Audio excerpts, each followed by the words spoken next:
Hello friends, good evening. कैसे हैं आप सभी लोग। आप सभी का स्वागत है आपके अपने यूट्यूब चैनल अमाजू क्लासेस पर। तो चलिए आज की क्लास की हम शुरुआत करते हैं। आज हमारा जो है सेल से पार्ट 3 रहने वाला है, जिसमें हम प्लाज्मा मेम्ब्रेन के मॉडल और प्रोटोप्लाज्म के बारे में सीखेंगे। तो चलिए हम क्लास की शुरुआत करते हैं। सबसे पहले हम देखेंगे प्लाज्मा मेम्ब्रेन टर्म है, ये दिया था आपका J.Q. प्लोवर ने। प्लाज्मा मेम्ब्रेन टर्म किसने दिया? J.Q. प्लोवर ने। इसी प्लाज्मा मेम्ब्रेन को हम सेल मेम्ब्रेन भी कहते हैं, और सेल मेम्ब्रेन टर्म है ये दिया था नगेली एंड क्रैमर ने। कहीं कहीं से क्या होता है, जो प्लाज्मा मेम्ब्रेन है इसको हम प्लाज्मा लेमा भी कहेंगे। क्या कहेंगे? Plasma lemma. और ये किसने दिया था? J.Q. प्लोवर ने ही प्लाज्मा मेम्ब्रेन और प्लाज्मा लेमा दोनों ही J.Q. प्लोवर ने दिया था। Term unit membrane, plasma membrane को यूनिट मेम्ब्रेन भी कहेंगे, और ये किसने कहा था? रॉबर्टसन ने। किसने कहा? रॉबर्टसन ने। जो प्लाज्मा मेम्ब्रेन है वो होती क्या है? Outermost boundary of animal cell. Animal cell जो होगी उसकी सबसे भारी जो लेयर है उसको हम क्या कहते हैं? Plasma membrane. Second outermost boundary of plant cell. लेकिन जो प्लांट सेल है उसमें कौन सी होगी? Second outermost. सबसे बाहर तो उसकी सेल वॉल हो जाती है, लेकिन उसके अंदर जो होगी सेकंड नंबर पे वो उसकी क्या होगी? Plasma membrane. अब हम देखते हैं model of plasma membrane. Plasma membrane के कुछ मॉडल दिए गए हैं कि इसका जो डेवलपमेंट है वो कैसे हुआ, इसके बारे में कैसे पता चला। तो सबसे पहले इसको एक मॉडल दिया गया था, lipid model. According to this model plasma membrane made up of lipids only. इस मॉडल के अनुसार क्या होता है, जो प्लाज्मा मेम्ब्रेन है इसमें यह बताया गया है कि जो प्लाज्मा मेम्ब्रेन होगी वो केवल और केवल किससे बनी होगी? लिपिड से। किससे बनी है? लिपिड से। ये मॉडल भी दो साइंटिस्ट ने दो तरीके से दिया। लिपिड मोनोलेयर, एक साइंटिस्ट है जिन्होंने कहा कि ये जो लेयर है प्लाज्मा मेम्ब्रेन है ये किसकी बनी है? लिपिड की। और वो भी कैसी? मोनोलेयर। जो लिपिड की लेयर है वो कैसी है? मोनो। इस प्रकार से सिर्फ एक ही लेयर होगी लिपिड की। कितनी होगी? एक। ये किसने? लिपिड मोनोलेयर जो था वो किसने दिया मॉडल? ओवल्टन ने। किसने दिया? ओवल्टन ने। लिपिड बाइलेयर, एक दूसरे साइंटिस्ट आए, ग्रोटर एंड ग्रैंडेल। इन साइंटिस्ट ने कहा, इन दोनों लोगों ने, कि जो लिपिड होगी प्लाज्मा मेम्ब्रेन की वो होगी बाइलेयर। बाइलेयर कैसे? जैसे इस प्रकार से लिपिड जो है वो वाई लेयर है, एक ही तरफ नहीं है, दोनों तरफ होगी। इस मॉडल को मान्यता नहीं दी गई। आगे फिर एक साइंटिस्ट और आते हैं जिन्होंने मॉडल दिया सैंडविच मॉडल। मॉडल क्या था? Sandwich model, proposed by Danielli and Davson. Scientist हैं डैनियल एंड डेप्सन जिन्होंने सैंडविच मॉडल प्रपोज किया। Plasma membrane made up of lipid and protein. इन्होंने कहा जो प्लाज्मा मेम्ब्रेन है वो लिपिड और प्रोटीन की बनी होगी। लिपिड और प्रोटीन, तो इस प्रकार से ये क्या है? इसमें लिपिड होगी और उसके ऊपर जो क्या होगा, इस प्रकार से प्रोटीन जुड़ी होगी। इस प्रकार से प्रोटीन होगी। तो इन्होंने कहा कि जो प्लाज्मा मेम्ब्रेन है वो किसकी बनी होगी? लिपिड एंड प्रोटीन की। इस मॉडल को भी मान्यता नहीं दी गई। एक तीसरे साइंटिस्ट आते हैं रॉबर्टसन, जिन्होंने 1959 में मॉडल दिया यूनिट मेम्ब्रेन मॉडल। इसी मॉडल को हम कहते हैं ट्राइलेमिनर मॉडल और tripartite model. Unit membrane model, trilaminar model और ट्राइपर्टाइट मॉडल किसने दिया? रॉबर्टसन ने 1959 में। इन्होंने भी क्या किया, जो प्लाज्मा मेम्ब्रेन होगी वो लिपिड और प्रोटीन की ही बनी होगी। लिपिड और प्रोटीन की ही बनी है, लेकिन इस प्रकार से नहीं होगी। वो कैसे होगी? ये जो है जिगजैग टाइप में होगी। ठीक है, जिसका जो विड्थ है वो होगी आपकी 35 एंगस्ट्रॉम का होगा, और ये इधर 20 एंगस्ट्रॉम और 20 एंगस्ट्रॉम।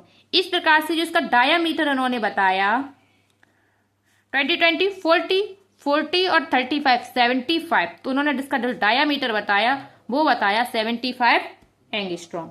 ठीक है, रॉबर्टसन ने क्या कहा, जो इन्होंने मॉडल दिया था unit membrane model, trilaminar model और ट्राइपर्टाइट मॉडल। इन्होंने इस प्रकार से, तो ये प्रोटीन हो गई, इसमें इन्होंने कहा ये जो लिपिड होगी एम्बेडेड होगी। क्या होगी? लिपिड एम्बेडेड होगी बोथ साइड। इस प्रकार से इस मॉडल को भी क्या किया? माना नहीं गया। एक चौथा मॉडल आता है फ्लड मोज़ेक मॉडल, जो 1972 में सिंगर एंड निकोलसन के द्वारा दिया गया। फ्लड मोज़ेक मॉडल 1972 में सिंगर एंड निकोलसन के द्वारा दिया गया। मोस्ट एक्सेप्टेड मॉडल, इसी मॉडल को स्वीकार किया गया। जो पहले के 3 मॉडल दिए गए, लिपिड मॉडल, सैंडविच मॉडल और यूनिट मेम्ब्रेन मॉडल, उनको स्वीकार नहीं किया गया। इस मॉडल को ही एक्सेप्ट किया गया। क्यों किया गया? उन्होंने कहा जो लिपिड है वो है उसका फ्लड नेचर, लाइक ओशियन, और जो प्रोटीन है वो किसकी तरह? ग्लेशियर्स की तरह फ्लोट इनटू ओशियन। जैसे ग्लेशियर ओशियन में तैरते हैं, उसी प्रकार से लिपिड में प्रोटीन तैरती हुई आपको दिखेगी। ये प्रपोज किसने किया था? सिंगर एंड निकोलसन ने। ये क्वेश्चन आपका आया हुआ है, बहुत ही इंपॉर्टेंट है। लिपिड जो होगी वो किस रूप में होगी? फॉस्फोलिपिड के रूप में। किस रूप में होगी? फॉस्फोलिपिड के रूप में। लिपिड ये जो है वो आपकी होगी फॉस्फोलिपिड के रूप में होगी। ठीक है। आगे जो प्लाज्मा मेम्ब्रेन है, इसमें बताया कि क्या क्या होगा? लिपिड है, प्रोटीन है और कार्बोहाइड्रेट है। जो लिपिड होगी वो है 40% और कैसी है? By layer. प्रोटीन 52% और कार्बोहाइड्रेट 8%। तो सबसे ज्यादा क्या है? प्रोटीन है। प्लाज्मा मेम्ब्रेन में सबसे ज्यादा क्या होगी? प्रोटीन। और जो लिपिड है वो प्लाज्मा मेम्ब्रेन में सबसे ज्यादा कौन सी लिपिड होगी? ये होगी lecithin. Most abundant lipid of plasma membrane कौन सी है? लेसिथिन। आगे हम प्लाज्मा मेम्ब्रेन की स्ट्रक्चर देखते हैं। देखिए, इसमें इस प्रकार से बाइलेयर लिपिड है, बाइलेयर है दोनों तरफ। इन्होंने कहा जो प्रोटीन है वो इसमें एम्बेडेड नहीं है। ये क्या है? ये बाहर क्या है इसमें? ECF और ICF दोनों तरफ क्या है? वाटर है इसमें। एक्स्ट्रा सेलुलर फ्लड और इंट्रा सेलुलर फ्लड। जो प्रोटीन है वो दोनों साइड होगी एक्सटेंसिक रूप में। कैसी है? एक्सट्रिंसिक, मतलब पेरिफेरल होगी, सेंट्रल नहीं होगी। लिपिड बाइलेयर है। इसके बीच बीच में क्या होगा? हेलिकल प्रोटीन पाई जाएगी। क्या पाई जाएगी? Helical protein. प्रोटीन सिर्फ एक रूप में नहीं है, अलग अलग रूप में है। एक्सटेंसिव प्रोटीन है जिसे हम पेरिफेरल कहेंगे और हेलिकल प्रोटीन है। ठीक है। और जो प्रोटीन है वो ग्लाइकोप्रोटीन के रूप में भी पाई जाएगी। मतलब जो कार्बोहाइड्रेट है वो कैसा है? कार्बोहाइड्रेट और प्रोटीन मिलकर क्या बना रहे हैं? ग्लाइकोप्रोटीन के रूप में पाई जाएगी, जो ट्रांस मेम्ब्रेन के ऊपर होगी। कैसे होगी? Trans membrane. ट्रांस मेम्ब्रेन को हम इंटीग्रल और इंट्रिंसिक प्रोटीन भी कहेंगे। तो प्रोटीन 3 प्रकार से है: हेलिकल प्रोटीन, एक्सट्रिंसिक प्रोटीन और इंट्रिंसिक प्रोटीन। इस प्रकार से अब ये जो लिपिड है, इसमें ये देखिए, ये पोल दिख रहा है आपको और इसकी ये क्या दिख रही है? टेल दिख रही है। जो लिपिड होगी इसका ये पोल, जो मतलब पोलर है ये बॉडी, इसको कह रहा है हेड। और इसमें जो टेल है, जो हेड होगा वो बना होगा ग्लिसरॉल और फॉस्फेट का। किसका बना है? Glycerol and phosphate. और इसकी जो टेल होगी वो होगी फैटी एसिड की। हेड को हम कहेंगे पोलर। जो हेड है वो कैसा है? पोलर है। और जो टेल है वो क्या है? नॉन पोलर है। जो नॉन पोलर है इसको कहेंगे हाइड्रोफोबिक। हाइड्रोफोबिक क्या होता है? हाइड्रोफोबिया एक डिसीज होती है, उसमें क्या होता है? व्यक्ति को पानी से डर लगता है। तो इसमें वही है, वाटर हेटिंग। इसको क्या कहेंगे? Water hating. और जो हेड है पोलर, इसको कहते हैं हाइड्रोफिलिक। हाइड्रोफिलिक मतलब वाटर लविंग। Water loving. इसकी तरफ क्या होगा? वाटर होगा। किसकी तरफ? हेड की तरफ। हेड की तरफ क्या है? वाटर है। और टेल की तरफ वाटर नहीं होगा, उधर वाटर नहीं हो सकता। इस प्रकार से देखिए, ये हेड है, हेड की तरफ इधर भी वाटर है, ये इधर हेड है, इधर भी वाटर है, वाटर है। इस प्रकार से आगे हम देखते हैं प्लाज्मा मेम्ब्रेन की जो खोज है वो सबसे पहले हुई थी आरबीसी में। प्लाज्मा मेम्ब्रेन को सबसे पहले ग्रोटर एंड ग्रैंडेल ने किसमें देखा? आरबीसी में। तो हम देखते हैं आरबीसी में इसका कंपोनेंट कैसा होता है। प्लाज्मा मेम्ब्रेन ऑफ आरबीसी, जैसे आरबीसी है उसकी प्लाज्मा मेम्ब्रेन देखते हैं। इसमें जो लिपिड है 40%, प्रोटीन 52% एंड कार्बोहाइड्रेट 8% होगी। लिपिड किस रूप में? बाइलेयर है। इसमें जो हेड होगा वो towards ECF and ICF, extra cellular flood and intra cellular flood. जो हेड है वो किधर है? ऊपर, और नीचे मतलब एक्स्ट्रा और इंट्रा की तरफ है। जो टेल है वो डायरेक्टेड इनवर्ड, जो टेल होगी वो क्या है? अंदर की तरफ है। Most abundant lipid of plasma membrane phospholipid, किस रूप में? फॉस्फोलिपिड में। और इसका एग्जांपल क्या है? लेसिथिन। क्या है? लेसिथिन। प्रोटीन 52% है। और कितने प्रकार की बताई गई आपको? 3 प्रकार से। कैसे है?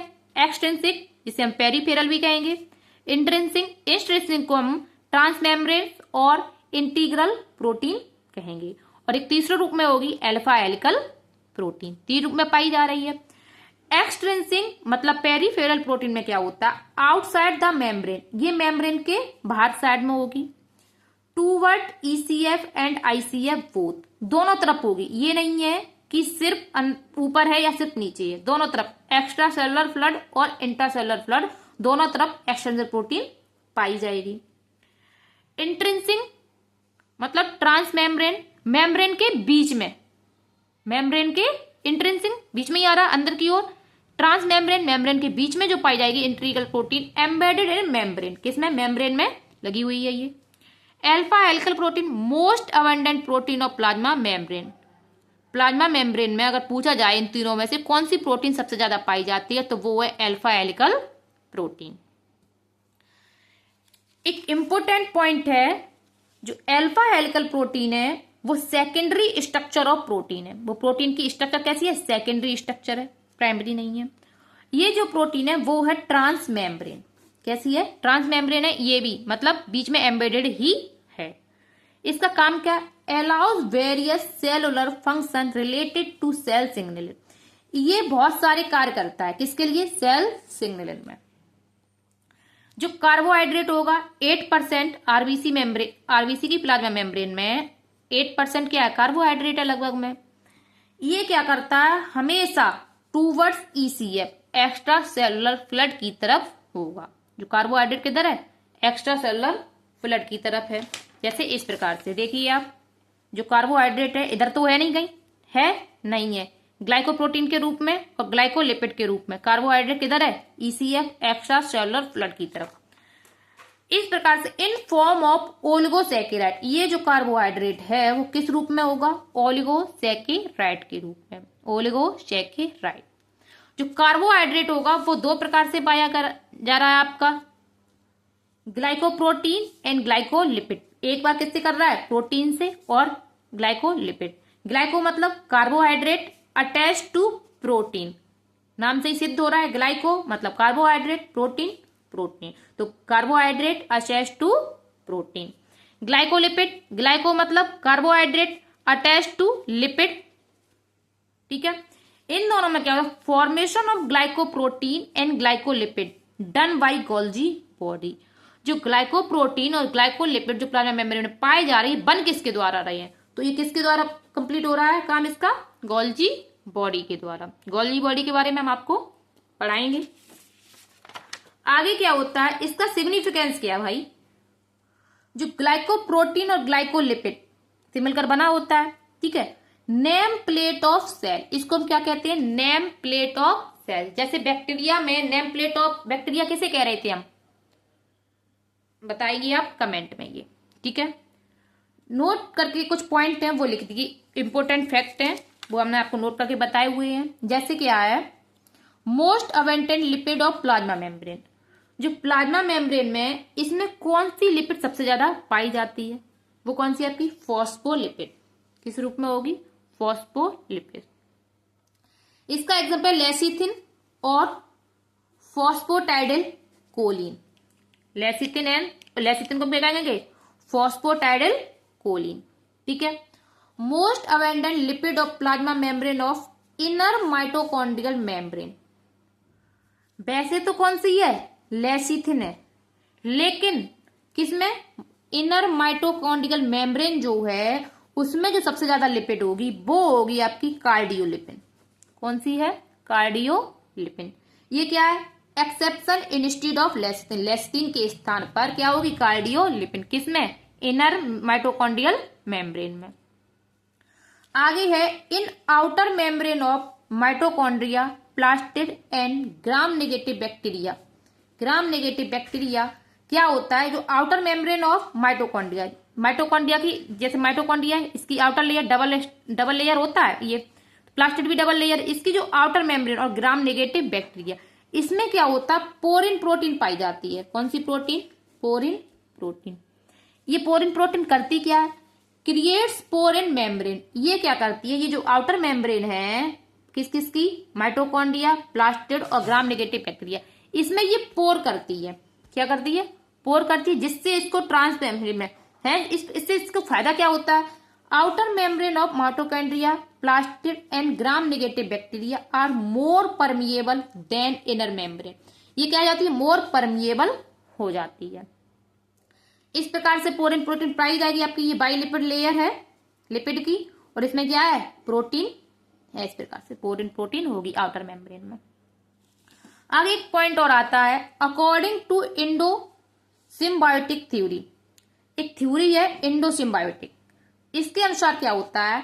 Mitochondria and plastid originated from gram negative bacteria. इस थ्योरी के अनुसार ये माना जाता है जो माइटोकॉन्ड्रिया और प्लास्टिड है इनका जो उद्भव हुआ है, उनका जो विकास हुआ वो किससे हुआ है? ग्राम नेगेटिव बैक्टीरिया से हुआ है, क्योंकि इनमें बहुत सारी सिमिलरिटी पाई जाती है।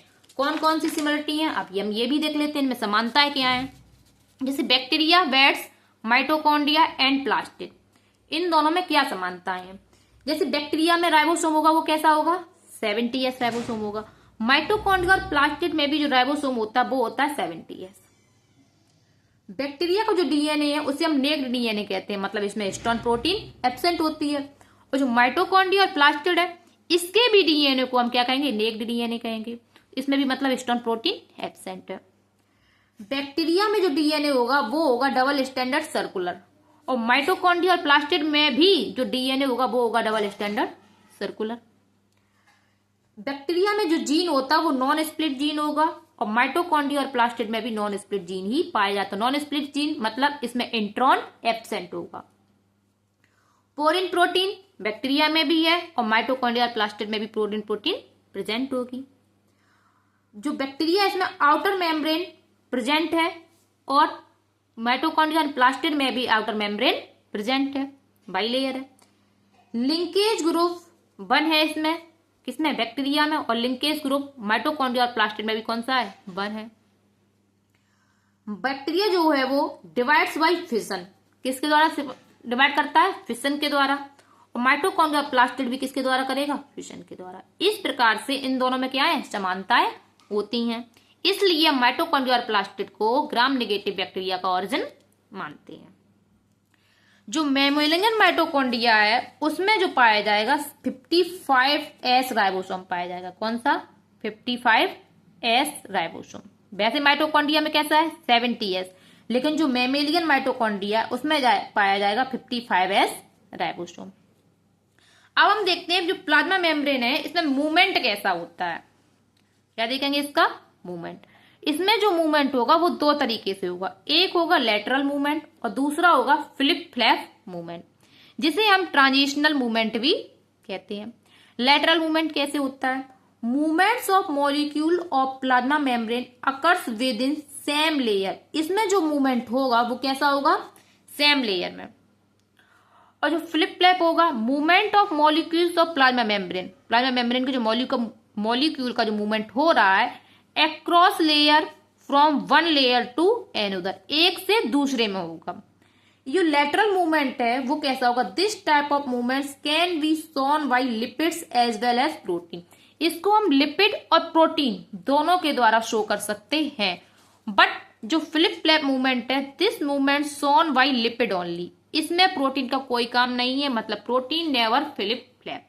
प्रोटीन कभी भी फ्लिप फ्लैप मूवमेंट शो नहीं करेगी, हमेशा कौन करेगा? लिपिड। ये कौन सा मॉडल बता रहा है? फ्लिप फ्लैप मूवमेंट मतलब ट्रांजिशनल मूवमेंट।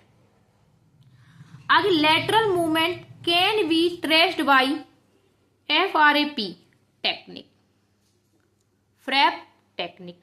फ्रैप का मतलब क्या होता है? F मतलब फ्लोरिसेंस, R मतलब recovery, A after, P photo bleaching. Lateral movement जो है वो किसके द्वारा किया जाएगा?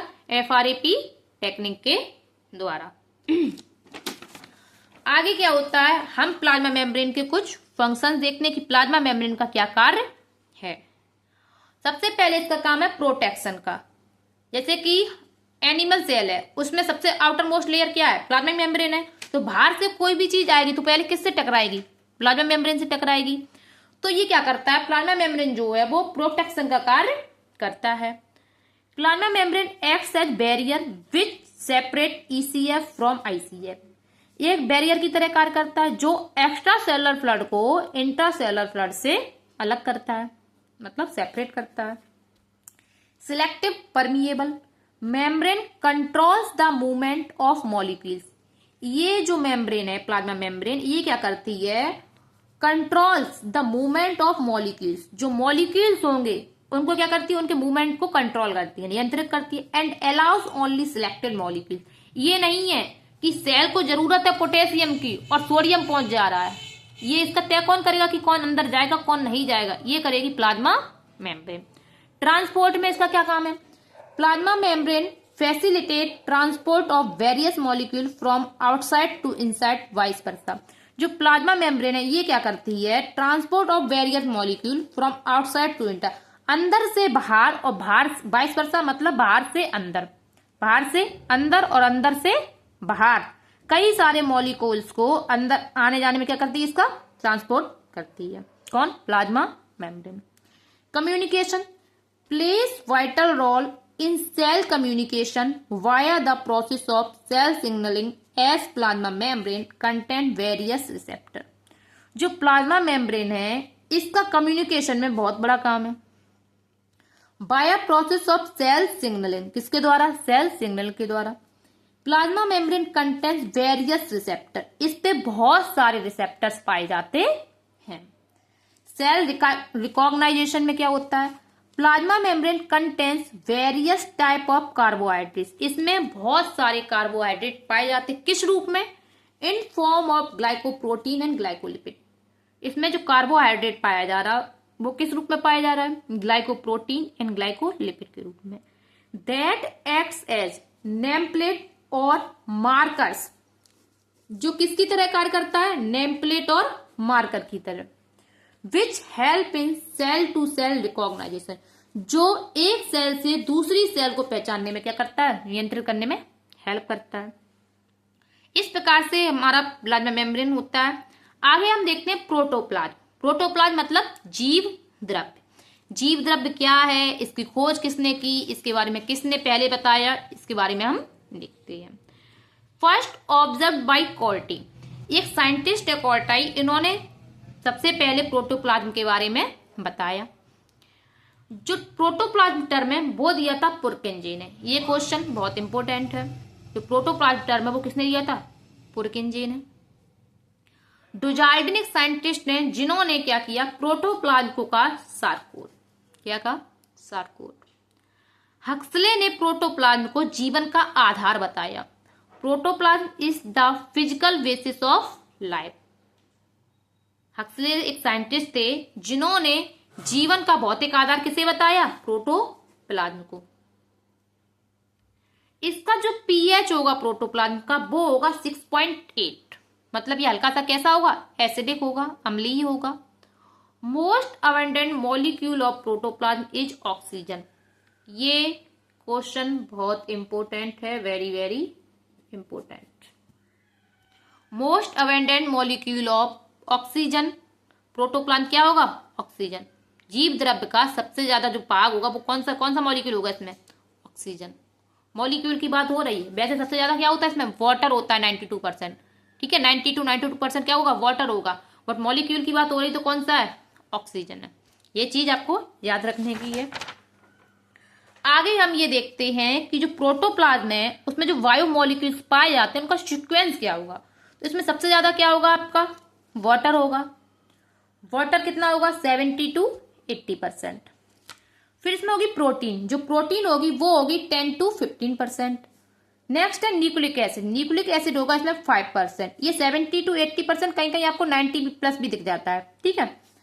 कार्बोहाइड्रेट 3% होगा, लिपिड 2% और आयंस 1%। इस प्रकार से ये सीक्वेंस कभी कभी पूछा जा सकता है।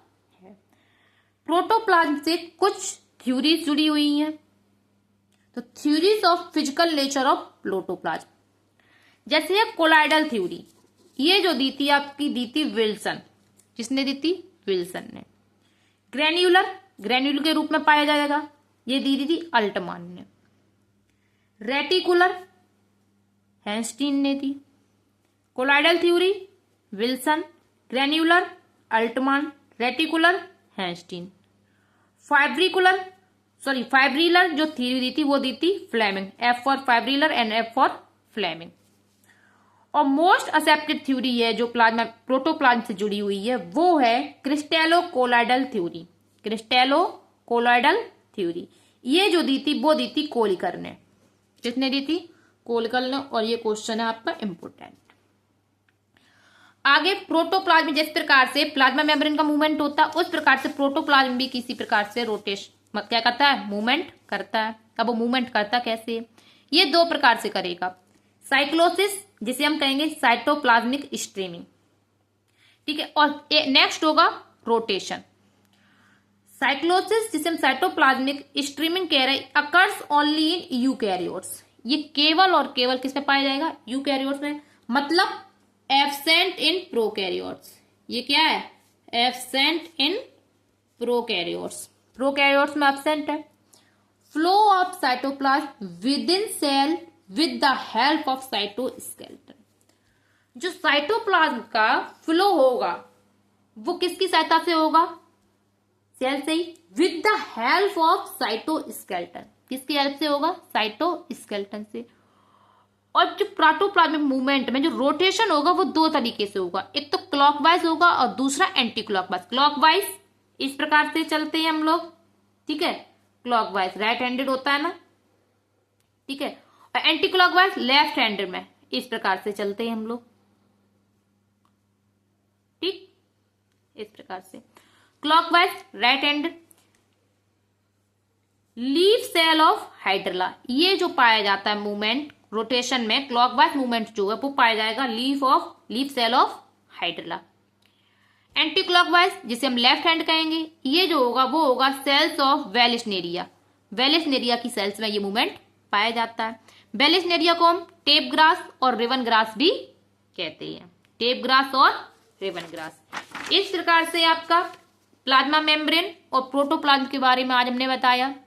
आगे की वीडियो में आपको कुछ सेल ऑर्गेनल्स के बारे में बताएंगे, जैसे ER endoplasmic reticulum, Golgi body, lysosome और भी बहुत सारे सेल ऑर्गेनल्स हैं जिसके बारे में आपको सेल चैप्टर के बारे में पूर्ण जानकारी के लिए वीडियो से जुड़े रहिए।